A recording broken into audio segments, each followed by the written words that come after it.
That's what's going on. Hey, everybody out there that's listening online, you're tuned into The Divide. Make sure you hit the like, share, comment button. Share it in your ear. We're having the conversations that you need to hear. So the more that you hit share, the more that you get the message out there, and the more that people can hear the important conversations. So drop some comments below, drop an American flag or a smiley face, just say, hey.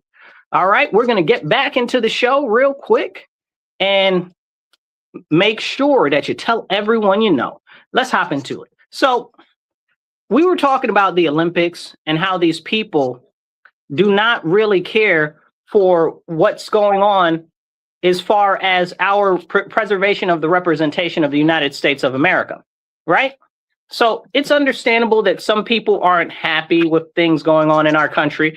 Very seldom am I happy with the way that the government is going, you know, because the government does a whole bunch of things it doesn't really need to do and never really seems to do the things that it needs to do.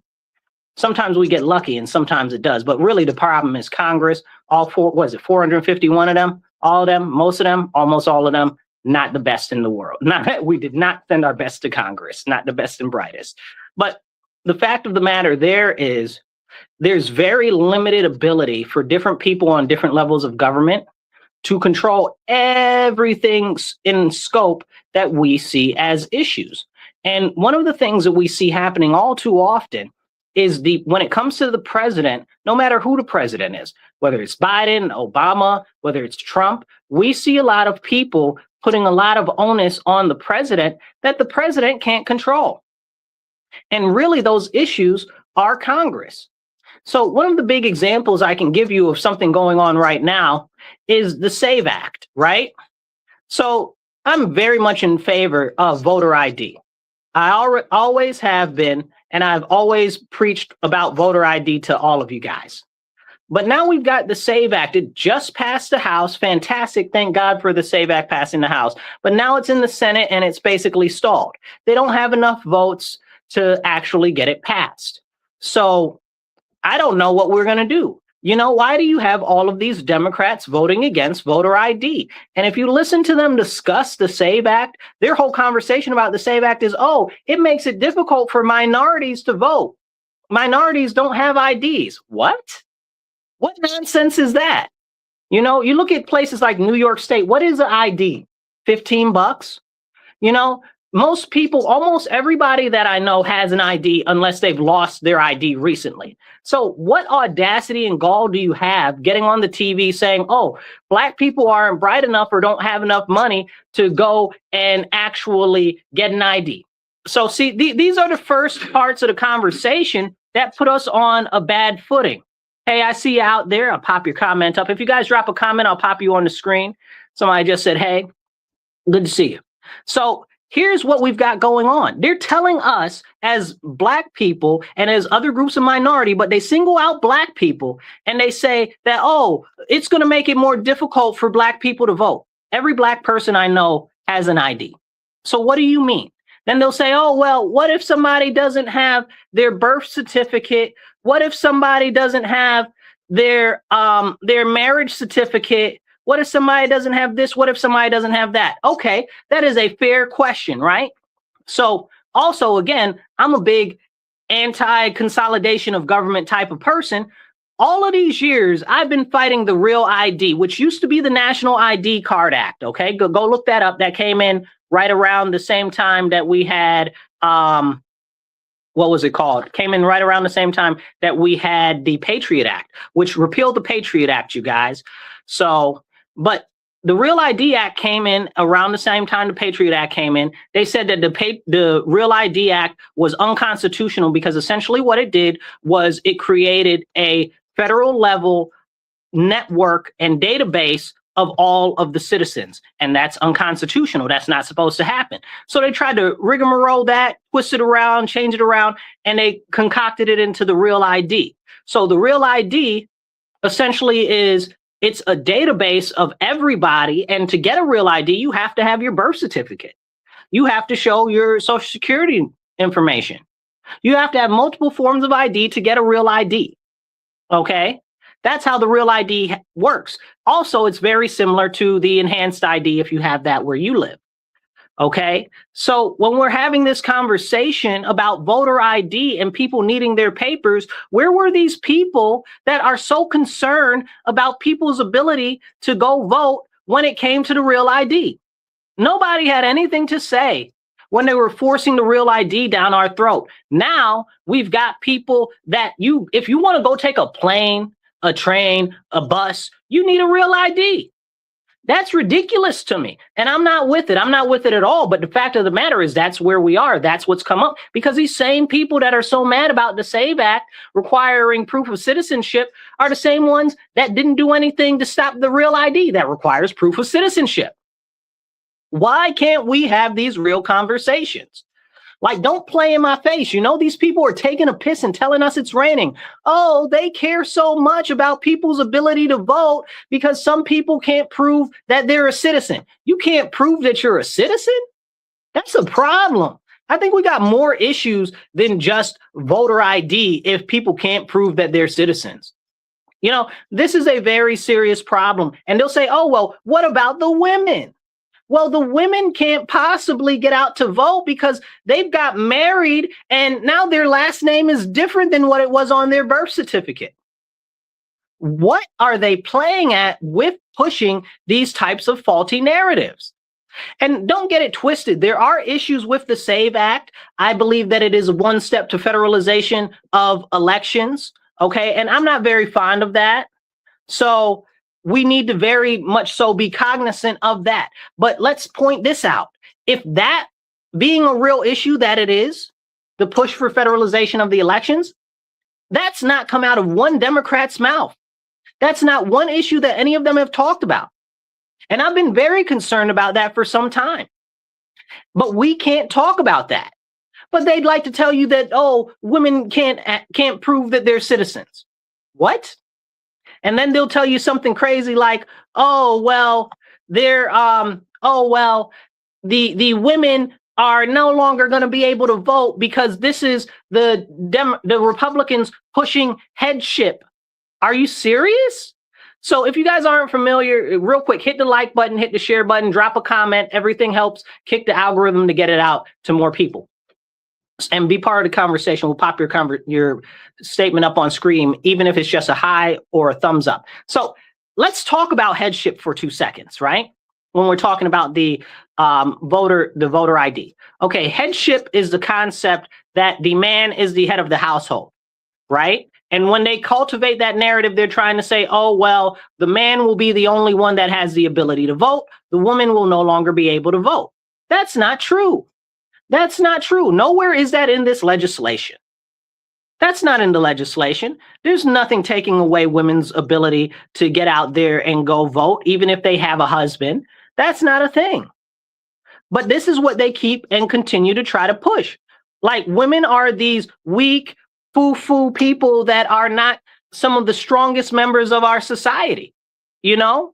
Like, is that not, if that's the case, maybe there shouldn't be any women in Congress. Oh, what? But wait, how did women get in Congress and be married at the same time? Well, they must have had their husband must have been supportive of the whole situation, right? Like, there are women in Congress that are married. There are women in Congress that have been pregnant during their stint in Congress.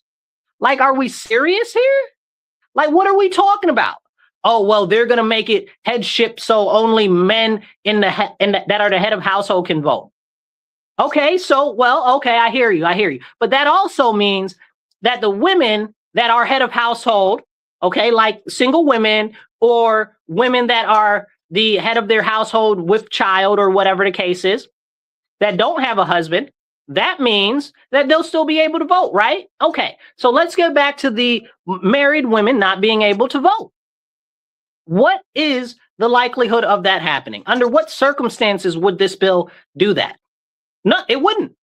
It wouldn't. The SAVE Act doesn't have anything in there at all. This goes back to the ridiculous argument that the Democrats are pushing out there, saying that women that get married do not have access to their appropriate documents. And that's ludicrous. Now, let's consider the fact that there are 36 different states right now that have voter ID. 36, you guys. You might not live in one. You might live in a deep blue state like I do in New York State, where we don't have voter ID. Anybody can walk in off the street and say that they're Joe Bob and they can vote for Joe Bob. And this is a serious problem. And they'll say, oh, well, there's no large scale fraud. Okay, that's fine. There's no large scale fraud. That's perfectly fine. I don't want any fraud in my elections. I barely want a mistake in my elections due to a typo or a computer glitch. Okay, when we have these conversations, we have to have them in a way which is a comprehensive, cohesive conversation. But they don't want to do that. And they try to manipulate and warp the mind of the populace. I was having a conversation with somebody that's a highly intelligent individual yesterday. And they're like, oh, the SAVE Act is going to make it more hard for minorities to vote and for women to vote. No, it is not.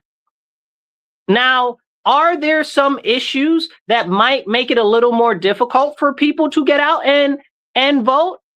Hey, Amaret, I see you there. Are there? No, you're not the only one on here. There's lots of people here. You guys drop some comments, drop some thumbs up, make some hearts or whatever the case is. So as we talk about this conversation, when we say, oh, well, women and voting, stop trying to sell me on the thought that women are incompetent beings. Women are some of the most competent individuals that you can meet.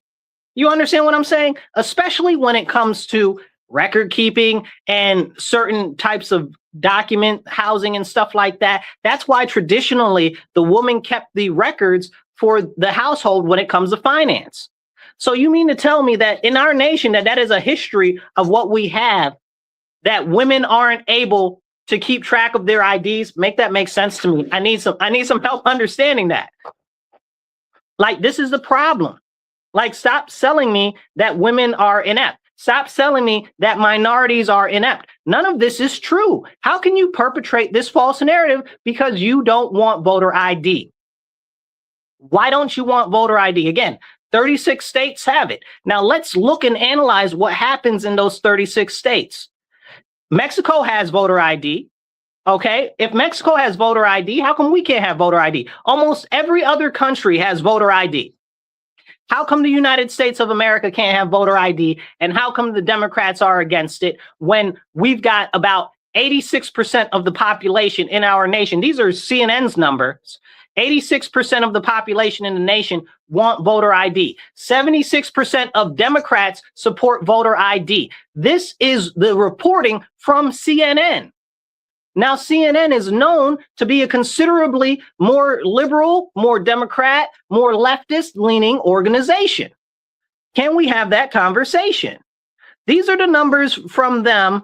And this is what they're saying. Abigail, I appreciate you. Shout out to Abigail. Hit the like, hit the share button, okay? These are the important conversations. What is going on that they do not want us to have voter ID? What are they afraid of? Again, 36 different states have it. Now, let's talk about the cost, right? Because they'll tell you, okay, well, it's the cost that is the issue. All right, fine. That's fantastic. The cost is the issue. I got you. I'm listening. So if the cost is the issue, how come the other states where voter ID is required will give you a free ID just to vote if you don't have an ID? Let's say that again. The states that have voter ID give and issue a free ID for those who do not have regular IDs, just to vote. Can we not apply that across our nation and across the different states that don't already have those levels of standards? Now, when we have the conversation about voter ID, people say, "Oh, well, it's about the birth certificate, it's just about the social security cards and stuff like that." Do you not have your birth certificate and social security card? Okay, you can go online very quickly, vital statistics, you can get your birth certificate overnighted in 48 hours. You'll get it in 48 hours from when you submit it. That's your birth certificate from anywhere in the United States of America, even Hawaii, which is why I never understood why it took so long to get Barack Obama's birth certificate. That never made any sense to me. Most powerful man in the world. I never understood it. Never made sense. But you, Tom, Jane, Abigail, can go online and get your birth certificate within 48 hours. Okay, 72 hours, depending on where you live across the country, because sometimes you're further away. If you are on Hawaii, I'm gonna be under the impression it's gonna take you a little bit longer than 48 hours because Hawaii is far away from Maine. That'd probably take you a couple more. But the fact of the matter is, when we're having these conversations, we need to be looking at the concern of the people in our country, right? This is the problem. Far too often, we get people in office that virtue signal, that push these different narratives, that push these different focuses, which are not the same as the population. And this is the same whether it's Democrat or Republican, okay? Right now, we're in a fight for voter ID, but most of the people want voter ID. All of the Democrats are voting against it. Why are they voting against it? When we're talking about people voting against stuff, can we talk about the things that they're trying to push in Virginia right now that they've got the legislature turned and they've got a Democrat governor there? They're trying to remove the qualifications on child touching and that type of interaction. Y'all know the type I'm talking about. And they're trying to remove that as being something that has a minimum or anything like that. Why is that? Who are these people? You can't tell me that people in Virginia want that. Not whether they're Democrat or Republican. No, stop doing stuff that nobody wants, that nobody asked for, to push this ridiculous agenda from wherever it comes from. I don't know. This lady in Virginia, that's the governor there now, she's part of the CIA. So now, if you thought that the CIA ran Virginia before, they definitely run them now. So, I just don't understand when we talk about this type of stuff, how people don't see how serious these things are. Like, this is very serious. The people want voter ID. Another thing that the people want is they want these illegal aliens deported. Over the weekend, Hillary Clinton, this is Hillary Clinton. So when I say that the people want the illegal aliens deported, listen to what Hillary Clinton had to say. Hillary Clinton was at the Munich Security Conference, and Hillary Clinton said, we need to close the border and we need to do more deportations. That's Hillary Clinton. That's out of Hillary Clinton's mouth. The wise old elder queen of the Democrat Party. She said we need to close the border and we need to do more deportations. Hillary Clinton, go look it up. Like I always say, don't believe me because I'm saying it, believe me because I'm telling you. I'm going out of my way to tell you. That means that you should have a real reason to believe, and I always encourage you to go look it up. It's very, very, very concerning when we see what's going on in our nation, and like the whole situation with the deportations. If you turned on the TV, the news would have you believe that people don't want these people deported. But that's not the case. The majority of, again, going back to CNN statistics, okay, 62% of the Democrats want there to be more deportations. 62% of Democrats.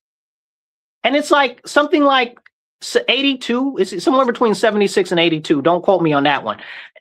Percent of the Republicans want there to be more wanted them to be more deportations. So why are we having these people out in the middle of the street acting a raw riot?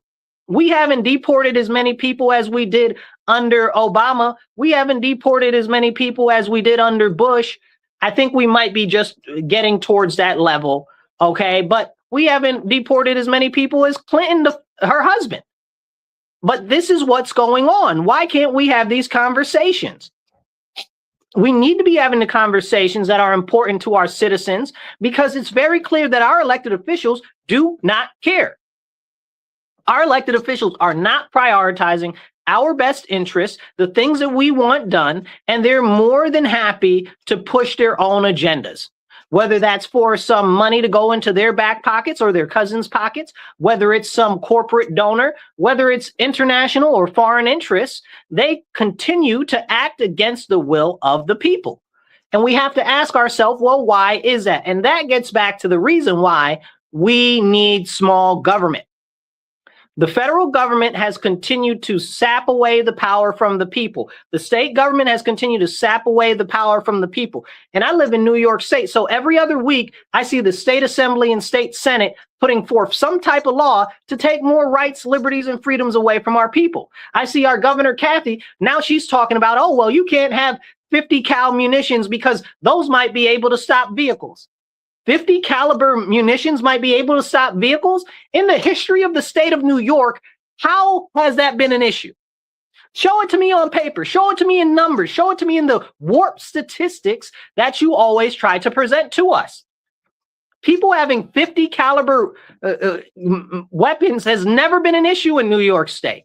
Are we serious? And then we look at the people that are using guns for malicious activity and activity that would be considered unwarranted or illegal. And most of those firearms are not even legal in New York State. Not legal in New York State.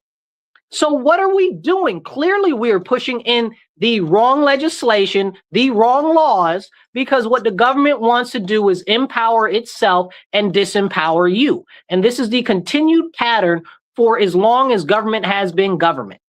This is why the founders and the people that pushed to create our nation wanted it to be a small government. This is why there was such a big back and forth between the Articles of the Confederation and putting in place the Constitution, because the Articles of Confederation were not substantive to actually do what we needed to do. But the Articles of Confederation actually allowed each state to have more freedom and more liberties. But now we have the Constitution, and I'd encourage you guys at some point, go look up the Articles of Confederation, go look up the earlier versions of the Constitution and stuff like that, so that were put forth before we actually finish it out. There was a lot of stuff in the Constitution that would have been good. Do you know that originally in the Constitution, that the slaves were going to be free, but that ended up getting taken out? You know, so there's different gives and takes throughout history when it comes to legislation. But one thing that is consistent since the founding and the consolidation of our nation into the United States of America to the republic system that we have now has been that the more that the people are not involved or are hands-off, laissez-faire with the government, the more that the government seeks to snatch away your rights, liberties, and freedoms. We started off not having any taxes. They used to have bonds and stuff like that where you would raise the bonds and then you'd end up paying them back to the people with interest. We don't have bonds anymore. Okay, well, we do. You know, we got some municipal bonds, some federal bonds and stuff like that. But they're taxing us now. They're taxing us now. They're taxing us 40, 50%. You know, I figured honest taxation, by the time you get all said and done with it with your paycheck, you're probably paying somewhere between 54 and 62%, depending on what state you're living in.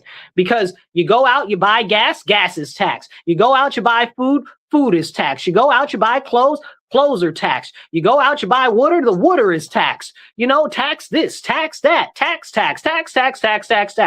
And they're feeing and licensing you out of the wazoo.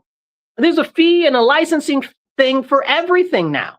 They're just penny pinching, nitpicking, cutting corners around your coins and taking every little bit that they can from you. They don't want you to have a whole case dollar. And this brings us into the next conversation about why they got rid of the penny. Okay, since the penny has gone up, gone away, I'm using air quotes if you're listening to me on the radio. Since the penny has gone away, I've seen more and more prices on goods go up. Now, I have always been a bet against the penny going away, and people are like, oh, well, the penny costs us like 5 to 10 cents to make. I don't care. I don't care. You know how long pennies stay in circulation? Pennies stay in circulation forever. Like, you really got to do something to take a penny out of circulation. You know, so what? Keep minting them. They're like, oh, well, it's going to save us some money. No, it's not. Because that means that they're going to round up. Whenever they do some goods or something, they round up. They don't never round down. Why would they round down? They're business people. They're not stupid. You know, so you round up because you don't round to 2 cents. You can't round to 3 cents because you can't pay 3 cents. So now you got to round to 5 cents.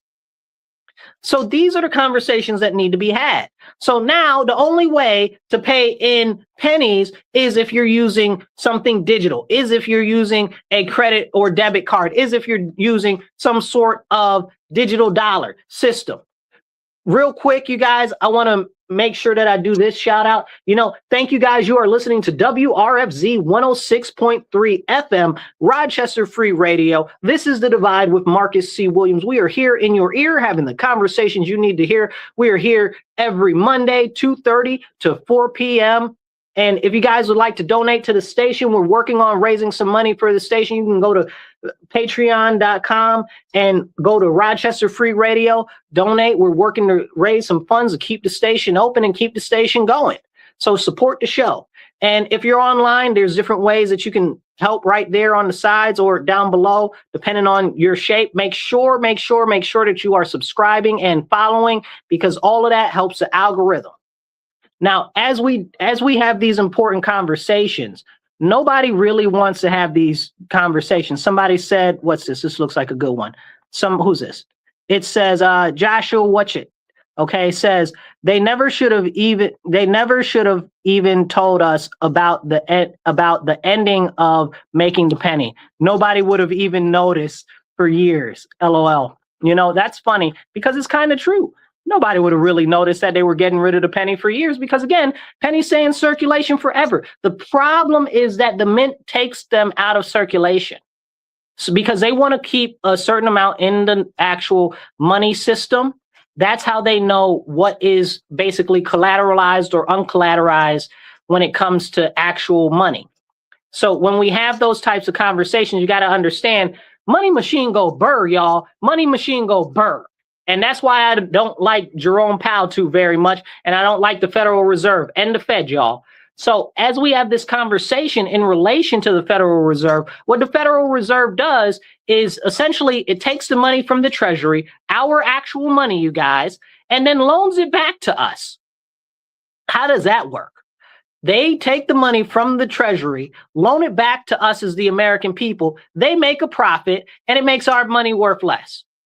But still, that money machine goes burr. And the more that the money machine goes burr, the lower the value of your dollar. And that's why they take currency out of the circulation. Now, we have a very big issue with currency internationally because we've got a lot of U.S. currency that's used across the world. So even when we try to take money out of the money supply here, we've still got a lot of those dollars and bills that are unaccounted for, that are overseas or in some drug guy's manor somewhere in some Cayman Island. So this is important things that we have to talk about when we're talking about monetary policy, when we're talking about the impacts on you, me, and daily life. So we need to have this type of discourse. And one of the big issues is now that the penny is gone, little by little, you'll start to see more and more things go up in price. And then what's next? We get rid of the dime. We get rid of the nickel. What comes next? We get rid of the quarter. This is all a march to digital currency, okay? People are like, oh, well, Bitcoin is awesome. Bitcoin is the best. Ethereum is the best. Ethereum is great. What do you call them? XRP is fantastic. All of these things. These stable coins are great. Are they though? Are they? Who controls the internet, you guys? The federal government. Who controls the electricity? The government. So if the government controls the two things that you need to access your money, how is that a good thing? You make it make sense to me. They used to, when they started to come out with digital currency and Bitcoin and stuff, they used to have these things that looked like flash drives or different things, even hard drives. You could offload your actual tokens to that were like a hard wallet, right? They called it a hardware wallet. So you can actually physically hold on to it, and it's not out there somewhere in the ether or somewhere in some sort of an exchange where your money could just disappear from. So now that they're pushing away from that, how can you say that you actually have the money that you have? You could just wake up one day and the government say, boop, boop, shut down. And even if you were to able to keep all of your currency, let's just say you've got all your currency in a digital wallet, right? All your money's there, whatever. The government decides that they're going to shut off your internet access. They're going to shut down your phone ID. So now you can't access the internet. You can't use Wi-Fi. You can't do that. They're going to freeze all your accounts. You can't do any of that. And you'll say, well, Marcus, that sounds like something that would never happen. Let me explain to you something. They've got this thing. It's called the FedNow app. I encourage you to go look it up.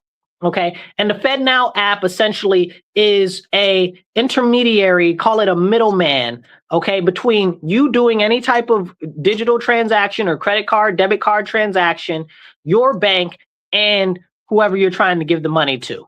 Let's say you're trying to pay Sally Express, okay? You want to give Sally Express $10. You tap your card, it goes up to the Fed, it comes to your bank, it goes down to Sally.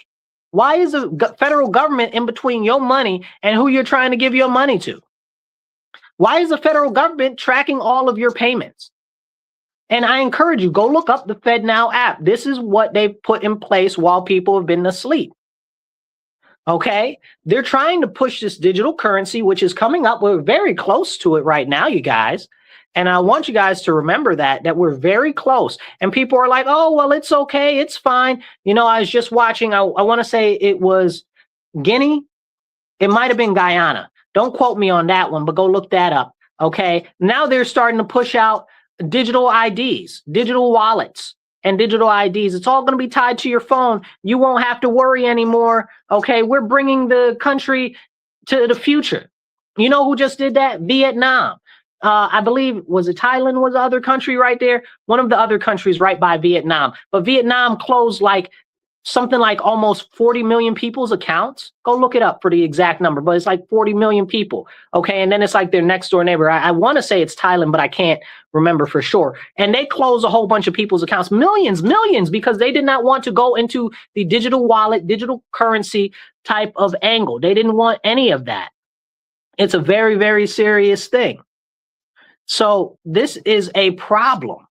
If we're not having these conversations about what's forthcoming, why are our elected officials distracting us with minutia like the SAVE Act? Now let's bring that full circle, right? We've got the SAVE Act, okay? The SAVE Act is pushing a higher level of quality of ID for people to vote. It is now making sure that they have their citizenship and stuff in order, very much so like the digital ID, very much so like the whole concept that they pushed for the National ID Card Act. And now it is here to vote, right? Now, I support voter ID, but I'm very concerned that this is going to be a lead-in to them pushing more digital wallets, right? Because it's convenient, because you'll have your phone all the time. You don't leave your phone at home. You might leave your wallet, but you won't leave your phone. And where I live in New York State, they've already got digital ID, okay?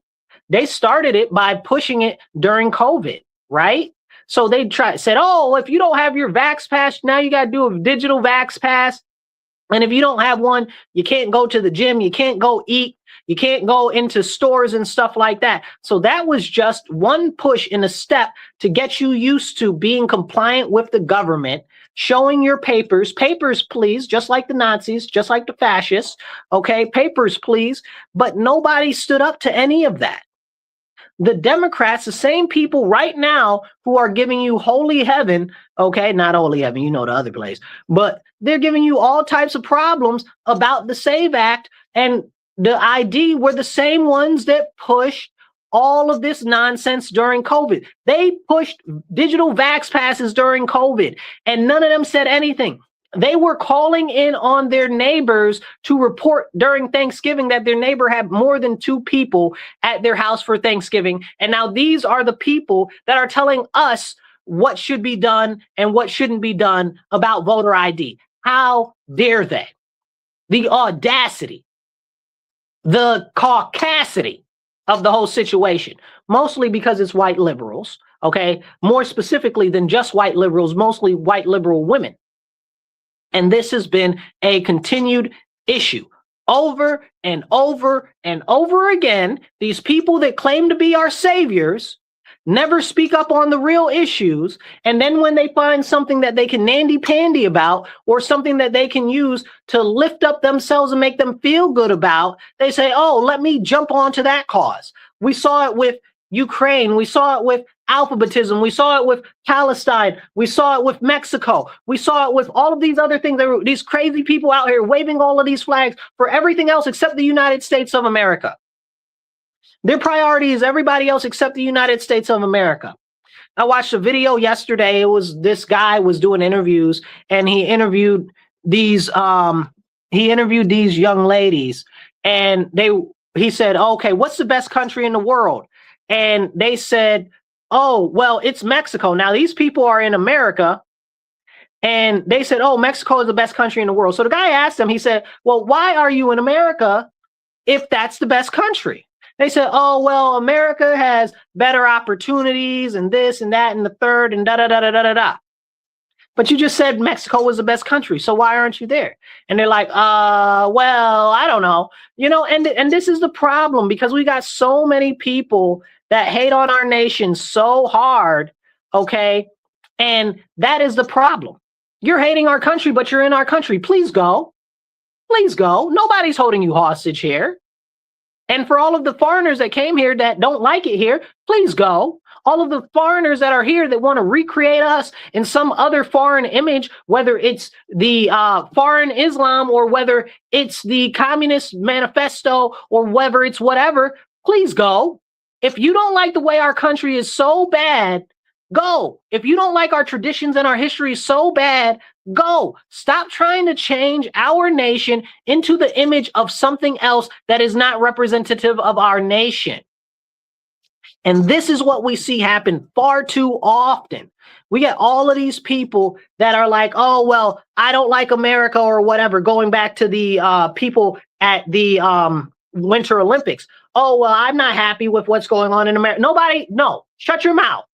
If you don't like America, leave. Otherwise, shut your mouth, okay? Because as much as I can't stand the government, I love my country, okay? Call me Captain America. Hey, call me General America, okay? Call me the President of the United States of America.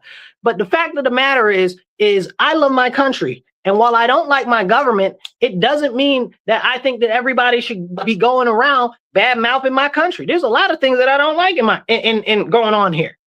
It doesn't mean that I don't like my country. It means that I don't like the various things. I'm not going to go around badmouth my country. Well, I don't like the way that the dollar is depreciated so much. I don't like that inflation over the last couple of decades has, as far as I'm concerned, in my lifetime, skyrocketed. A pack of gum used to be 25 cents. And somebody told me the pack of gum used to be 5 cents. I'm not that old. I don't remember that. I remember 25 cents, and then it was 35 cents, and then it was 50 cents. I don't even know how much a pack of 5 sticks of gum is. Do they even sell that anymore? Like, is that even a thing? How much is it now? $1, you guys? Like, these are the problems. So I don't like that.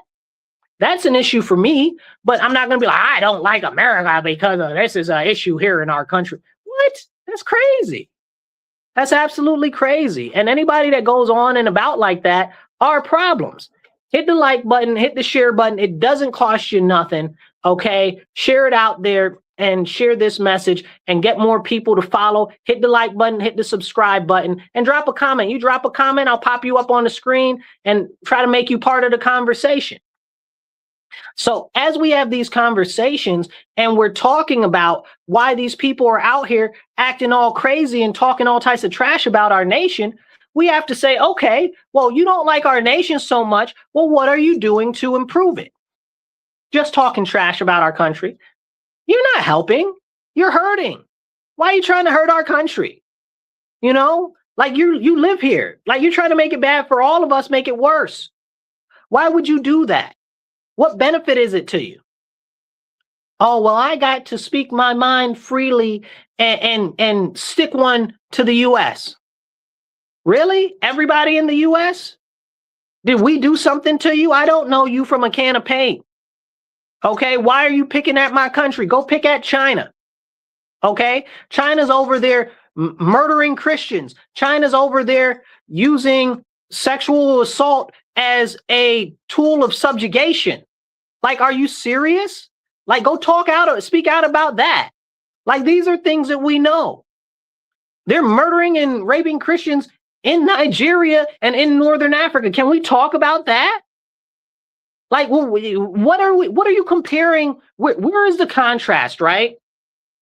Like, you don't like what's going on in our country. Okay, fair.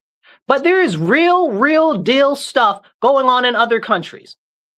Like what's going on here is a pittance to what's happening in other nations. So why can't we talk about that? Why don't you want to talk about that? You don't want to talk about that because you don't even have a clue about geopolitics. These people don't know what's going on in Mexico. They don't know what's going on in Canada. More or less, do they know what's going on in the middle of Botswana or somewhere else? They can't tell you about what's going on in China other than what they've seen on the internet. Oh, they've got high-speed rail. That's all they know about China.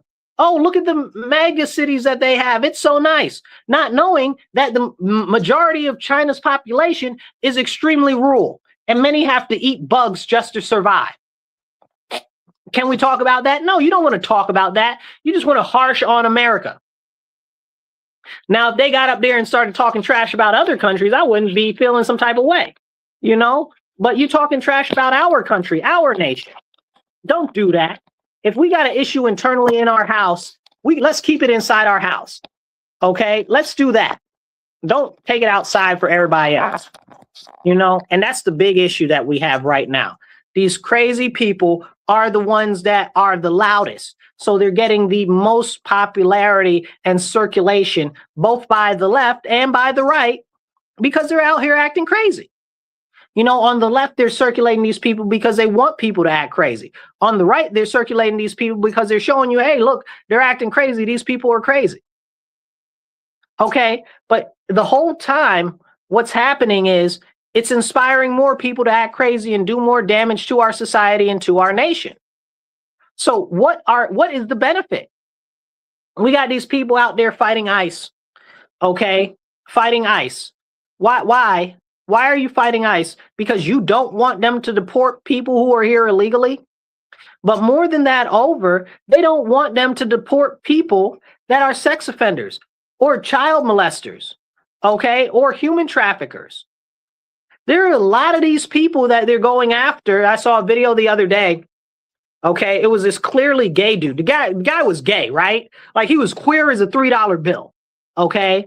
And some Mexican American, right? Like the guy was clearly Mexican American. The other guy was clearly probably flamboyant as all good get up when he ain't at work, okay? I mean, he had the bend in the wrist and everything.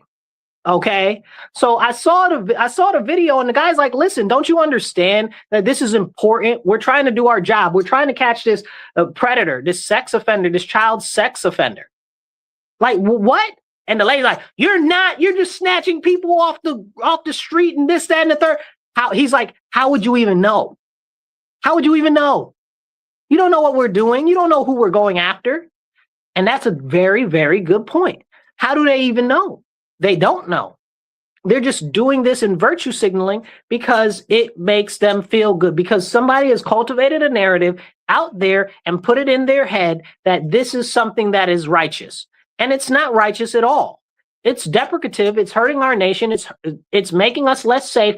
But more than that, ICE and HIS, Homeland Security Investigations, which is basically the FBI version of Homeland Security, they're out there working on breaking up terror cells. Because during the Biden administration and previous to him, all types of crazy people came through our border. Okay? We had the Taliban people coming through our border. We had Hezbollah people coming through our border. Okay? We had all types of people. China sent all types of hundreds and hundreds and hundreds and thousands of spies into our nation through the southern border. And that doesn't even talk about any other countries like the Al-Shabaab and in Africa and these other crazy terrorist groups that hate us. Somebody said the CCP. That's right, the CCP, China. Okay, somebody says that we should separate China from the CCP, but until the CCP is gone, there is no separation. So this is a serious issue. This is a serious issue. They need to go after these people that have come in here that have done, yes, all of these military age men, thousands of military age men, not just thousands of military age men from China, tens of thousands of military age men have been funneled into our country through the southern border. And Border Patrol, HIS, and ICE are trying to get all of these people out. Do you remember? You might have seen this. You might have seen this. There was a guy. I talked about the children last week. I'll talk about that again in a minute. But there was a guy. I want to say it was 2024. Okay, skinny guy, glasses. some sort of Arabic looking, okay? And the guy was doing the interviews. He interviews the people at the southern border, talking about where are you, where you come from, whatever the case is, tell your story. And he asked this guy where he's from. And he's like, oh, you don't know who I am? Ha, ha, ha, ha, ha. He's like, oh, you're going to find out who I am. You'll know who I am. Come to find out, this is one of the highest ranking people in a terrorist organization. Go look it up. Go look it up. Okay. And this is what is coming through our southern border, what came through our southern border. So now as ICE starts to go after these criminals, as HF goes about these criminals, we have to stop all criminals from permeating our nation. They're all the way embedded in our country. A lot of them are better embedded in our country than the Soviets were. Okay. And that's something that we need to have a conversation about. Nobody knows where these terrorists are. We got so many terrorists from so many different countries, so many different versions, even from the same countries, multiple different versions of terrorists. And then you got people that just have a vendetta against the United States. You know, I'm not mad. I mean, if somebody blew up my grandma who was in a wheelchair and my dog that only had 3 legs, I probably wouldn't stop until I got revenge on them. You know what I'm saying? Like, that's some serious stuff. So I'm just saying that there are real people that are really mad against our country, and a lot of them are inside our country trying to subvert our nation from inside. And one of the groups that are going after them are the Department of Homeland Security. But they're trying to stop the Department of Homeland Security from doing everything that they need to help preserve our nation. Now, the crazy thing is we've got these crazy people on the left, okay, that are actually out there trying to stop them from doing their job. And they're like, oh, well, they're just rounding up random people. They're not.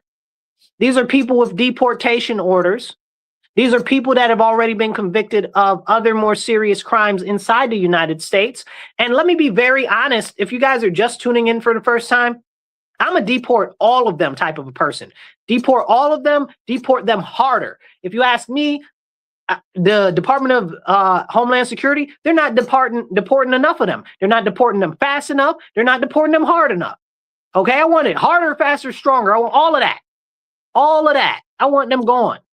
Like, you're not playing in my face. And when we talk about the illegal immigration, let's take 2 seconds and look at it from a different angle, not just the angle of the really serious criminals, right? So hit the like button, hit subscribe, hit the share button. It don't cost you nothing. Drop a comment, be part of the conversation. All of that helps the algorithm get it out to more people. Let's talk about the illegal aliens here that are not necessarily the criminals, okay? Let's talk about that. Look at where we are right now with our economy, right? We have the president right now who is actually trying to do something, and the president himself can't do very much. We talked about how presidents themselves can't really do very much. They can only do what their office allows them to do, right? Because they're only the commander-in-chief of the armed forces, and they're the head executive of the executive branch, so the heads of the different departments. So they can do some deregulation, they can do some international trade stuff, and they can do some military stuff. But aside from that, all of the other big stuff needs to go through Congress. So Congress is the big issue on most of these issues. Right? But we've got a president right now that's trying to work to address the issue that's going on with AI coming hard. That's going on with China trying to make it more difficult for us to produce our own goods at home. China's got a monopoly on rare earth minerals.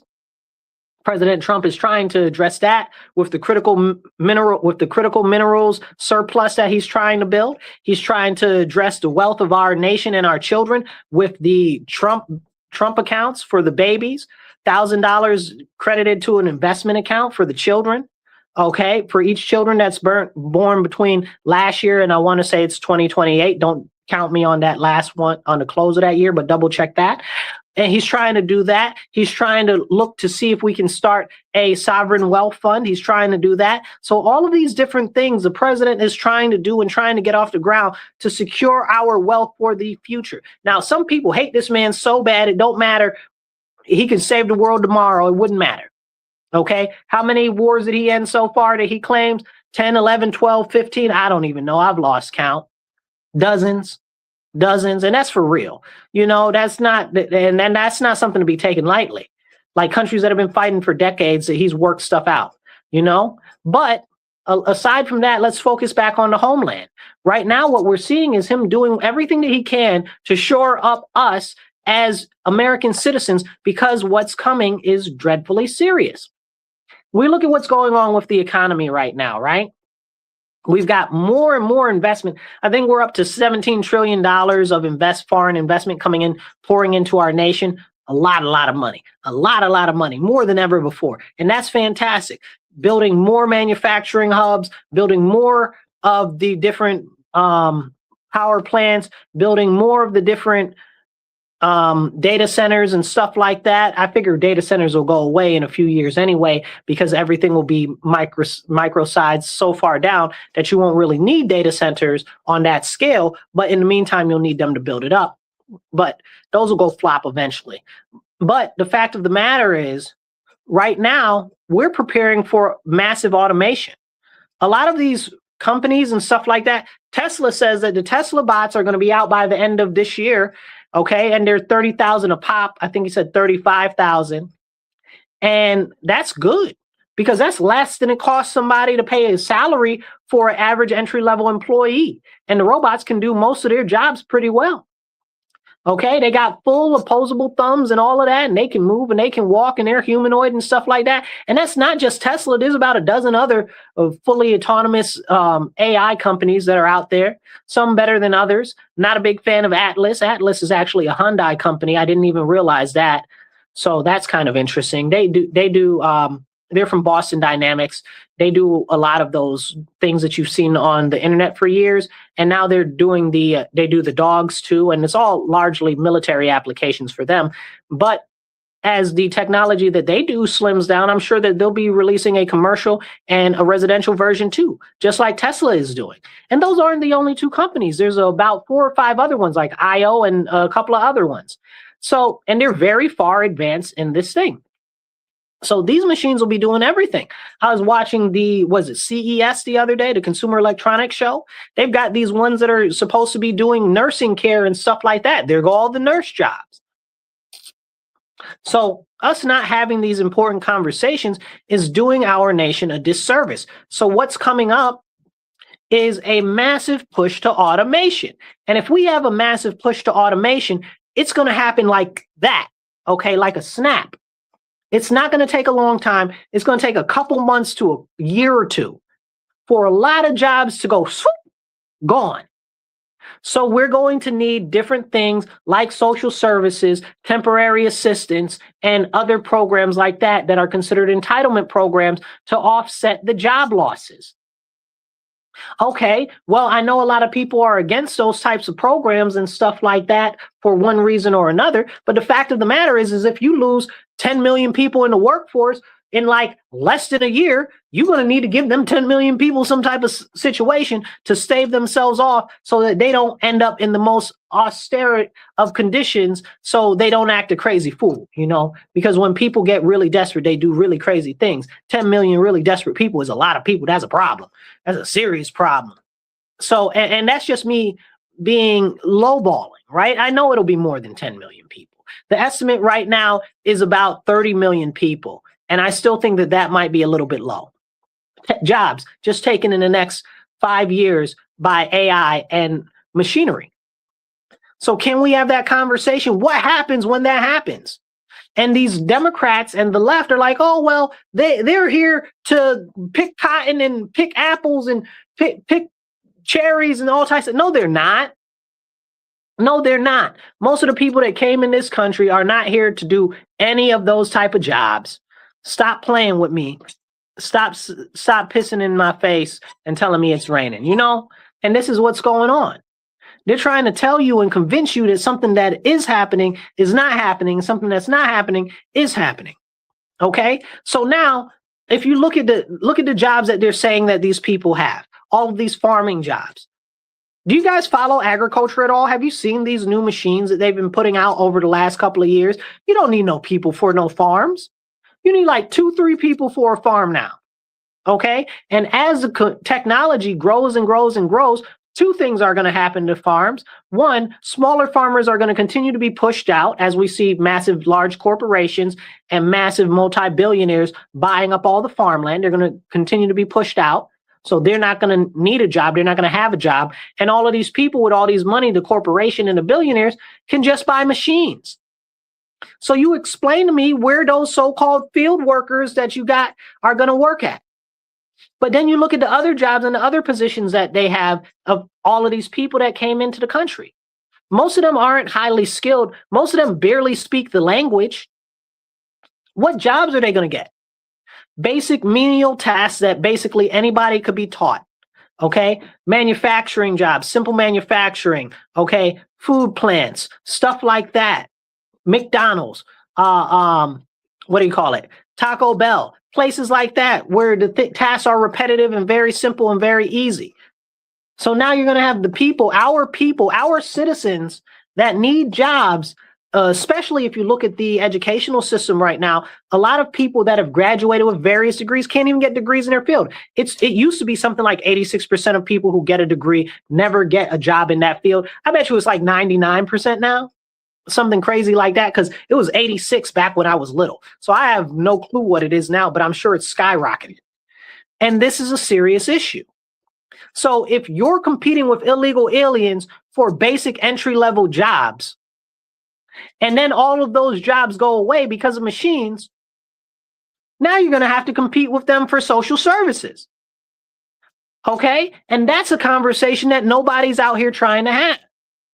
Because when all of these jobs do start going away, and they're already started, you can look at a lot of, there are McDonald's that are automating more and more. There are Taco Bells that are automating more and more. They've got, I was looking at, what do you call it? Chipotle used to be part of McDonald's.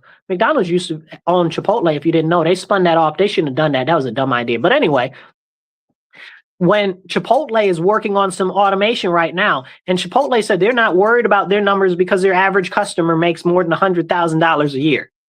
That's crazy. How many of y'all out there listening to me right now make more than $100,000 a year? Drop a comment. And if you don't, just drop a comment anyway. Say hi, say hey, give me a thumbs up, give me an American flag. Tell me what's on your mind. Okay, as we see these things coming, somebody said the machines haven't caught up to the workers. And Kevin, that needs to have a question mark. The machines haven't caught up to the workers, question mark. They're very fastly catching up to the workers on scale. And I'm talking about across almost all the positions, not just some of them. But right now, they're caught up over many people in many positions. The thing is that it's just not cost effective quite yet, but that is coming too. And that's what I'm talking about. As the prices get driven down for these machines and for automation, those jobs are going to go away faster, faster, faster, faster, faster, gone, poof, so fast that you won't know what happened. There's a thing, it's called, what is it? Is it Moore's Law? Moore's Law, where the computing size, it gets bigger, it gets faster, and it gets bigger as far as compute goes, and smaller as far as the size that's needed in some sort of a thing that's supposed to be like incremental.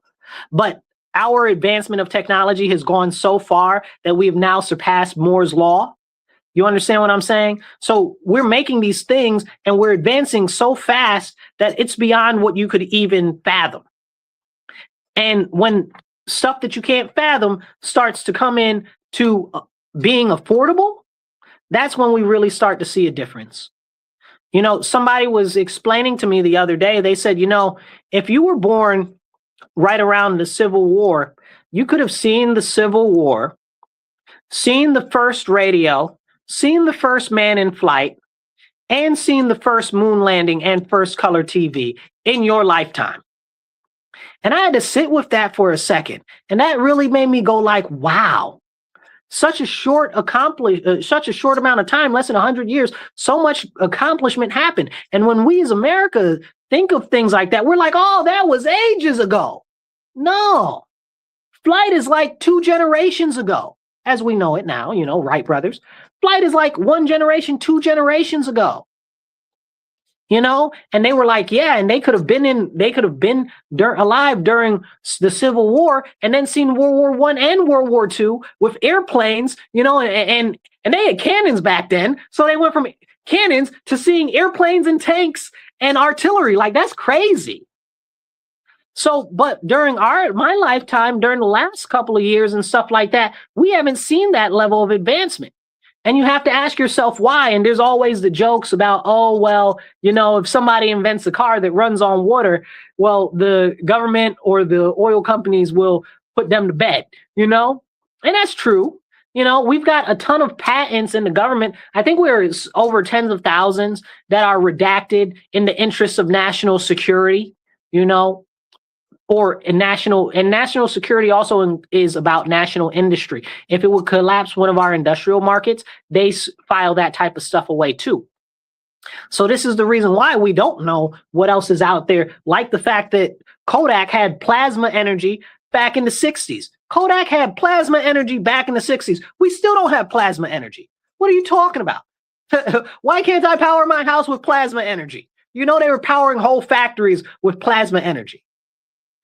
Okay, my godfather used to work for Kodak, changing those things. So he told me all the stories and stuff about it. That's crazy, right? Like, we were that far advanced back then. What have we been doing? What have we been doing? What have they done to us? What did they do to us? Like that meme online. So it's a real serious conversation that's not being had. We got another comment. This comment's long, man. What's going on here? Somebody, America for everybody's growth, and I don't know. They said a lot. I'm not able to read all of that. The screen's too small. Sorry about that. Pop up some smaller comments, and I'll try to break up what you're saying and pop it up there, because it's too big for me to read in one chunk. So anyway, as we have this conversation about what's the future is going to bring, this is why we have to get rid of the illegal aliens. This is why we have to scale back on the people that we're importing in through the visa system. That's important too. It's not just the illegal aliens. It's the ones that are here on the visa system, specifically like OB1 visas, H1B visas, and the rest of those. Okay, there's like 5 or 6 other ones.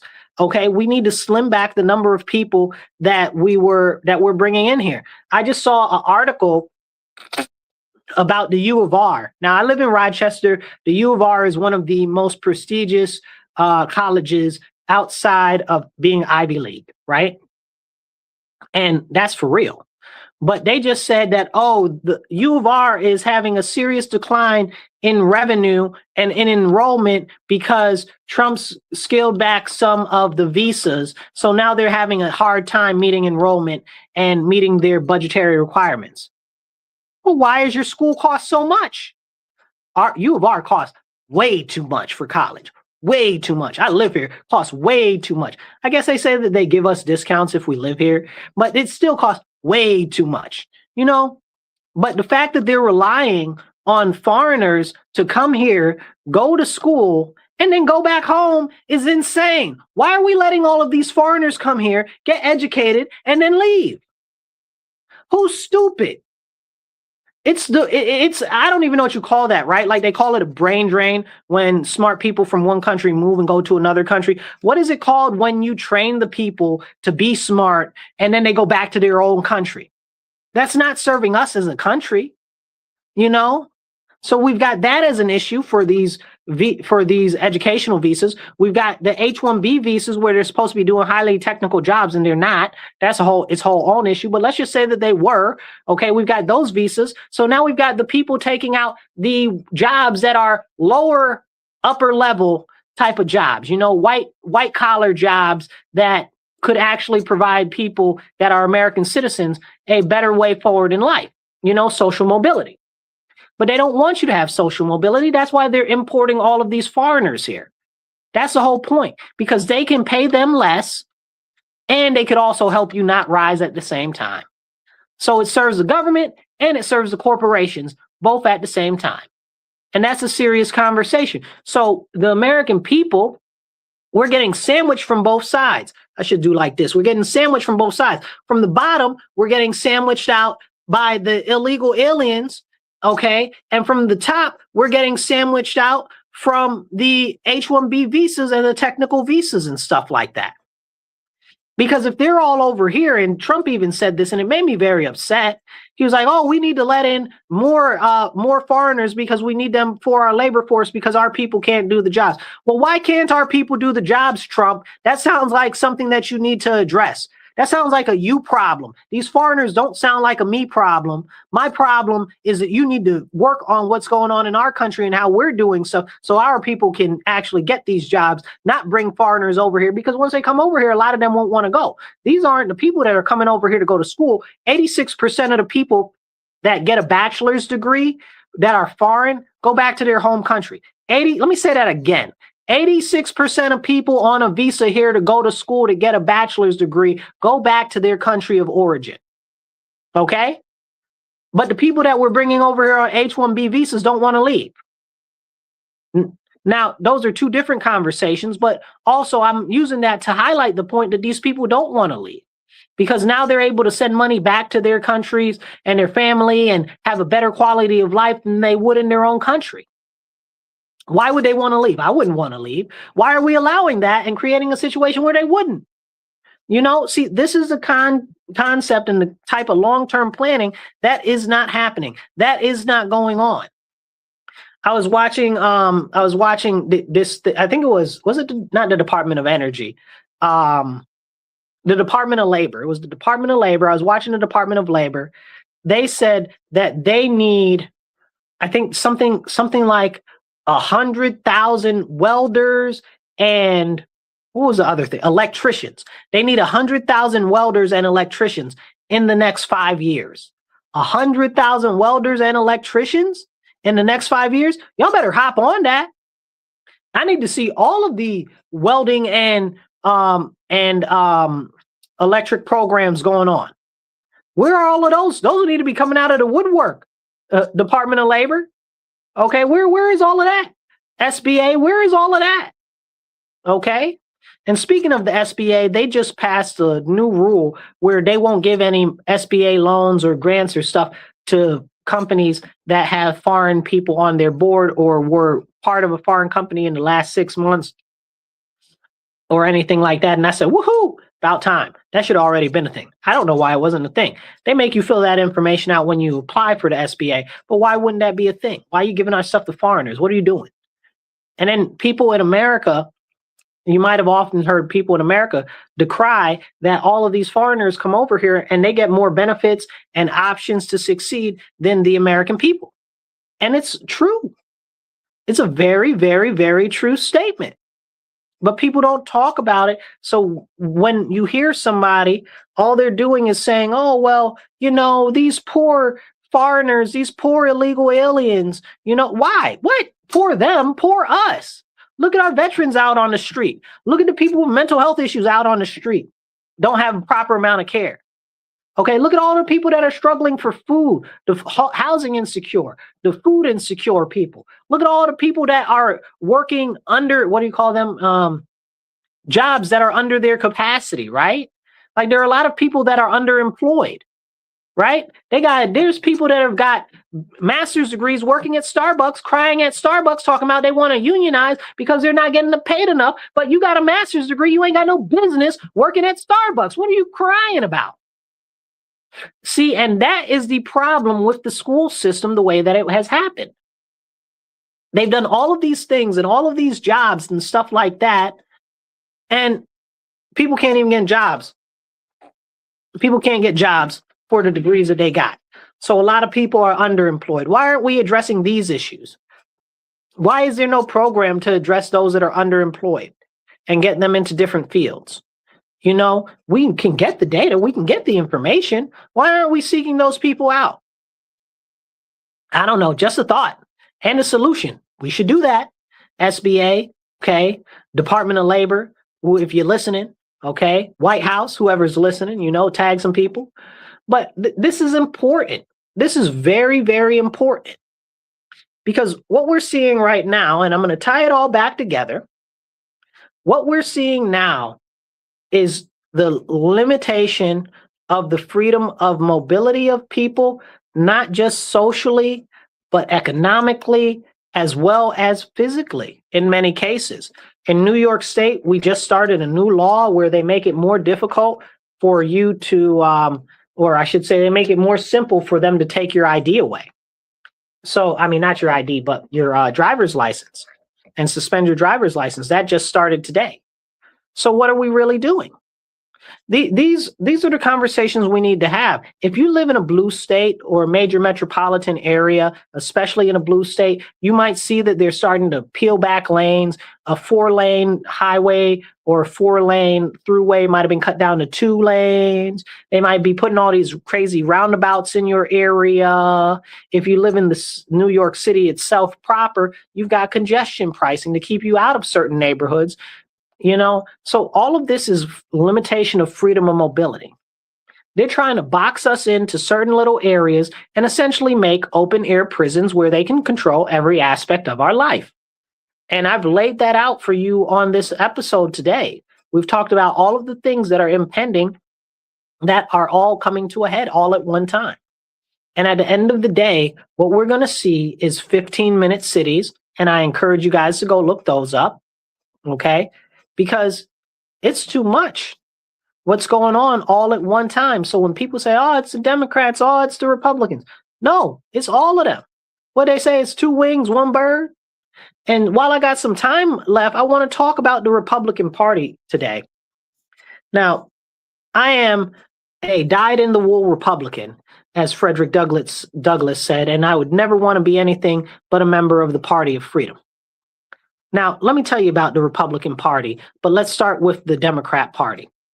Over the weekend, and we started talking about this in the beginning of the show, we saw Hillary Clinton out in Munich, at the Munich Security Conference, talking about border security needs to be tightened up. We need to close the borders. We need to deport illegal aliens, and we need to do it more and stuff like that. They also had AOC out there, talking. I don't even know what she was talking about. She wasn't talking very much at all. That was part of the problem. They were asking her questions, and she was all gaff in the mouth. Come here, God. Well, this and this and that and that and the third and the. She didn't even say anything. It was terrible, horrible look. You know what I'm saying? These are just objective analyses. I got more thoughts because I'm not a big fan, but this is just an objective analysis. It looked very bad. Then they got Gavin Newsom over there. And if y'all guys ever watch Gavin Newsom do a press conference or anything like that, this man, Gavin Newsom, is something else. Gavin Newsom is a consummate politician. I mean, my guy has more aura points. He's got more savoir-faire. He's got more charisma than a dozen other people combined. But he can't talk about nothing for nothing. And I think he's smart on the low. Right? Like, I think Gavin Newsom is smart on the low. I just believe that based on what he was talking about over there, he couldn't carry a note, couldn't carry a tune, because they're empty. The Democrat Party is empty. Then we had Chris Cuomo on the internet over the weekend decrying, oh, the left is taking over the party and they're causing a fraction in the party. The far left and the socialists and the Marxists and the communists are all taking over the Democrat Party and they need to get out. That's what Chris Cuomo said. If y'all know, I'm not a fan of any of the Cuomos. And that's what Chris Cuomo said. So we got Hillary Clinton saying, be tough on the border. We got Chris Cuomo talking about the leftists and the socialists are taking over the party and we got to get rid of them. And the Democrat Party is falling to pieces. And if this SAVE Act gets passed, I guarantee you some of these districts that the Democrats have won in, they're going to lose. They're going to lose because a lot of these things have relied on mail-in ballots and things that were very sketchy. And, they say, well, there's no widespread fraud. There might not be widespread fraud, but there's enough fraud in enough places to cost you enough seats to make you worry. And that's what's going on with the Democrat Party right now. They're freaking out. They're falling to pieces. We got a guy right here where I live in Rochester. His name's Bill Moyle. Bill Moyle, however you say his last name, I can't stand his policies, right? His policies are terrible. He supports all of that alphabet nonsense, trans nonsense, Palestine nonsense, all of that. But he's always treated me pretty fair. So shout out to you, Bill. You've always treated me fair. You've always been very respectable to me. I appreciate that. Okay. Shout out to you. Hats off to you. Okay. But the fact of the matter is this man has supported every leftist cause possible. Every leftist. If you name it, the pink pussycat hats. Okay. If you name it, Bill has supported it. And they cut him out at the knees. He was supposed to run for town supervisor again this year, and they replaced him with somebody younger and more Jewish, I guess. And I'm laughing if you guys can't hear me on the radio. But I'm surprised, right? But the fact of the matter is the guy that they're putting against him, somebody's like, oh, the other guy is a little more conservative than him. I don't think so. I don't think he is. I think he's more left. Okay. I think he's more left, but there are concerns inside the Democrat Party that the party itself has gone too left. Like I said, like Cuomo, the lesser said, like it's a problem. It's a problem.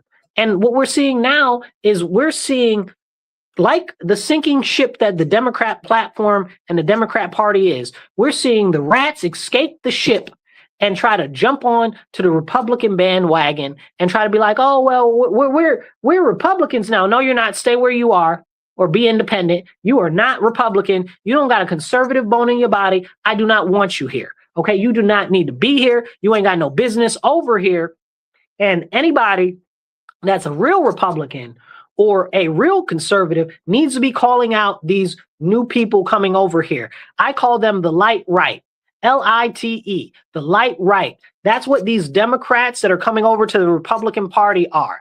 Okay. They might have like a 40, 50% little bit, teeny bit of conservatism at the max of them. But really what it is they see that the Democrat Party is sinking and they're trying to do what they can to uplift themselves. So they'll come over to the Republican Party. They're no better than the carpetbaggers of the old age. So they're the new age carpetbaggers, the light right. And this is the problem because real Republicans, real conservatives are not standing up to these clowns. And they're running for office. They're running for seats, even in deep Republican territories. There's this lady down in North Carolina. Her name is Kathy Barr. Okay. And she is a open, devout a Democrat. And she's running on the Republican primary. She's running in the Republican primary. And she says, I'm not even Republican. I'm just running in the Republican primary so I can get elected. She says this openly. This is a problem, you guys. This is a serious, serious, serious problem. We need to pay attention to what's going on with these leftists coming in to the Republican Party. And what's happening is these people are not the rhinos traditionally that you would see, right? Like the rhinos grew in and around the Republican Party. The light right, LITE, okay, the light right are people that used to be Democrats. They so-called converted, okay, or re-registered as Republican, and they're not Republican. They're not Republican. But they're out here talking about they are, just so that they can convince Republicans to vote for them. Because they think that you're stupid. They think that you don't care about values. They think that you don't care about conservatism. They think that you won't stand on values and morals and that you'll vote for them even if they don't stand for what you want. That's what they think of Republicans. They think you're dumb. The light right thinks that you're dumb. Don't fall for it. They need to be run out of wherever they are, okay? And this includes Monroe County where I live, okay? All of these light right people, all they are is Democrat saboteurs trying to take power in the Republican Party the same way that the socialists and the communists took power in the Democrat Party, okay? The light, I'm going to say that again. You can clip this. This is important. The light right, LITE, okay, the light right are the people that are the Democrats that see that the Democrat ship is sinking. They are hopping ship and trying to re-register as Republicans or run as Republicans so that they can either disrupt and destroy our party from within or possibly gain their own seats for themselves. But either way, they are standing against what we stand for in the Republican Party as real conservatives, as real individuals with traditional values. And we've got to see what's being done, and we've got to stand up, because if we don't stand up now in the Republican Party, it'll be completely lost. And we've got people that are mad in the Republican Party that have, we got more 30-year grudges than we got 30-year-olds in the party right now. Let's be honest. And this is a serious issue. Okay. But because of these rhinos, because of these establishment people in power, nobody sees these light right clowns coming in to our party, pushing this social liberal agenda. Okay, because that's largely where they consolidate around. And if you listen to what they're saying, if you listen with your ears, you can hear the leftism drip off of their mouths. Okay, we need to stand up as Republicans against this nonsense, and we need to push them out of our party. But they're the new shiny thing, so people want to get all in line with them, and they want to stand by their side and be like, look, these new people are Republicans. Why would you want the enemy inside your own camp? That's what I got for you if you're on the radio. Thank you guys for tuning into The Divide. You are listening to WRFZ 106.3 Rochester Free Radio. Please go on Patreon and support the station. If you guys are online, okay, you can support the show by going over to either of the side over there. We got PayPal, Cash App, Venmo. Please donate, support the show. Or if you're vertical, look at it down there. That's how you can see it. And whatever you can do helps us put more money towards the show, helps us get more airtime, and have the important conversations that you need to hear in your ear. Because these are important conversations. What we see going on with the Republican Party, if the Republican Party falls and collapses, where do we have to go as conservatives? Where do we go as traditionalists? There are no other parties. That means the enemy will have completely taken over both major parties. What are we going to go to the Libertarian Party? We're going to go to the Conservative Party, the Working Families Party. Maybe we could win a county ledge race with one of those things. You can't win anything of any real merit. We need to stand up, and we need to stand up now. We need to be pushing and ostracizing these so-called light right people completely out of our party. We need to be blocking them at every portion and every possibility. And then we got people out here endorsing them. And they're clearly on the left, but they're calling themselves Republicans. And I'll give you an example, and I'll get ready to leave on this one. I want to give a shout out to the Conservative Party of Onondaga County here in New York State and Cayuga County. Bruce Blakeman is running for the Republican Party nomination right now, okay? So he's running, but they said that they won't actually nominate him, even though he won the conservative nomination. But they said that they won't nominate him because he's not pro-life. And that's important. You know, they're standing on business. So shout out to y'all for standing on business. Now, this has been a continued issue with the Republican Party, going a little left, and a little more left. So a couple years ago, they took pro-life out of the stance of the national platform. That was a problem and a mistake. The same year they did that, they had this unrepentant harlot, Amber Rose, get out there on the GOP stage at our national convention and talk about all of this and all of that, which was empty. She talked about empty nothings. Okay. I guess she said that Trump's not that bad. She did her own research. Didn't nobody need to platform her at the GOP national convention like she is something that we should look up to and stuff like that? The only reason why Amber Rose was ever popular or got known at all was because she was a harlot, sleeping around with basketball stars and football stars and dancing with her booty shaking in rap videos and stuff like that. That's how she got famous. Like, can we have that conversation? And you got her at the GOP convention. What message are you sending? That's what we support now. And she's unrepentant. She's an unrepentant harlot. And that's the problem. Not that she is or was a harlot, that she's unrepentant about it. That's the problem. And then we had Harmet Dillon get up there. I believe she's a U.S. Attorney General, Deputy Attorney General or something now. One of those. Anyway, she got up there at the convention and she was like, to the one true God, Guru Swamarami or Wagyu Guru. or whatever it is. No disrespect, I just don't know what it is because I'm not a sheik. Okay, wagyu guru or something like that. It doesn't matter. But I'm like, who is that for, right? And I respect the sheiks a lot. Okay, I like their religion a lot. I like their culture. Okay, they are very humble people that are very honorable people, and they are some of the fiercest, bestest fighters in the whole world. So shout out to y'all. Okay, but the fact that she did that, knowing that our demographic is largely Christian, conservative, and is in part Jewish, like, why would you do that? Why would you do that at all? Right? And I don't want my comments blowing up about the Jews. Let's not do that today. Okay. So, but why would you say that? You know that that is antithetical to Christian beliefs. And if the majority of our party is Christian, why would you say that? Why would anybody think that that is a good idea? To what? Curry favor with the sheiks?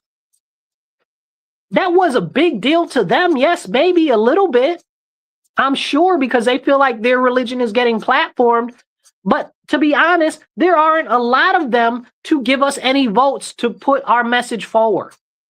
So why would you do that? That hurt more than it helped. And it's this type of stuff that's a slow and steady drift, more and more to multiculturalism, more and more to omniumism. That's where you just kind of mold all of the religions together. Okay, more and more to all of this nonsense. That's what they're doing. That's what they're pushing on us. That is the exact same stuff that's happening on the left, that has happened on the left. And that is why the Democrats are exactly in the issues that they're in right now. Okay, because they have no base. So they're trying to pull away the base of our Christian and traditional foundations in the Republican Party. Because they know that once they do that, they can do whatever they want. And it doesn't even matter. Because if you build on a loose or shaky foundation, boom, it's gone. You don't build your house on sand, right? That's what the Bible says, right? You're supposed to build it on the foundation, on the rock. Jesus is that rock, okay? And that's what we need to stand on. That's what we need to stand on. We need to stand on Christianity. We need to stand on the traditional American values. I'm not talking about excluding anybody or any of that. But what I am talking about is if we're not going to stand solid, 10 toes down, they're going to do whatever they want. And we won't have anywhere to go. And we'll be relegated to camps, and we'll be relegated to the dust. And that's the way that things are going right now in America right now. We got so few Christians that are willing to stand up and actually stand for the biblical teachings. We got a lot of Christians right now that are so-called Christians, or the wishy-washy Christians. They're like, I don't want to say anything because I'm concerned of how it might impact my job, or I'm concerned about how it might make me look, or I can't say anything because of this, because of that. You don't trust God? You don't trust God. That's what you're saying. You're saying that you won't stand up for God and you won't stand up for righteousness. That's what you're saying when you say that. Well, I'm concerned the impact that it'll have. You don't trust God. And Jesus talked about that. You are the lukewarm Christians that he talked about. He's going to spit you out. Then we got the other fake Christians, okay, the absolute fake Christians that are out here talking about all this alphabetism and all of this other nonsense, transgenderism and all of the other isms, okay, socialism, Marxism, all the rest of it, okay? You got all of them, and they're out there talking about they're Christian, and other Christians just let them get away with it. Those are heretics, if you put it nicely, right? Really, they're antichrists. Why are we as Christians not standing up to that? That's a problem. Why is the Republican Party not standing up for Christians the way that they stand up for Jews? How about that? Can we talk about that? Why can the Democrat Party fight all the fights for the Muslims, but nobody is fighting for the Christians? There was this lady, she was Miss California like some years ago. She's on the panel for freedom of religion or something like that. And she was doing a committee hearing or something like that. And they didn't like her response, saying that she is a Catholic, so she does not support Zionism. But that has been the history of the Catholic Church. The Catholic Church has never supported Zionism. So now you're saying you're going to remove her because she's out here standing up for actual Christians. She's up here standing out for actual scripture. You're going to remove her? Another slight against Christians. And where are the Christians? Where is the outrage? Where is the Catholic Church? Okay? Where is the Protestant Church? Okay? Have we as Christians got so caught up in Zionism that we have forgotten the scriptures and the teachings of Jesus? I don't know. I don't get it. I don't get it. Like, we as Christians are losing everything because we're too busy sniffing after everybody else except ourselves. The Bible is very clear. We need to be looking after ourselves the same way the Muslims look after themselves, the same way the Jews look after themselves, okay? The same way the Sheiks look after themselves, the same way the Hindus look after themselves. Everybody look after themselves, but Christians want to look after everybody but Christians. Hello, make it make sense. That's what I got for you guys. Please hit the like, share, and subscribe. If you want to support the show, you can do Cash App, MW, the $ MW Real, the #1, or you can do Venmo or PayPal, and that's at Marcus C. Williams on either Venmo or PayPal. Support the show, hit the share button, follow, subscribe. I'll catch you guys later. Be blessed and be well. And remember, stand up, speak up, and don't shut up. Take action.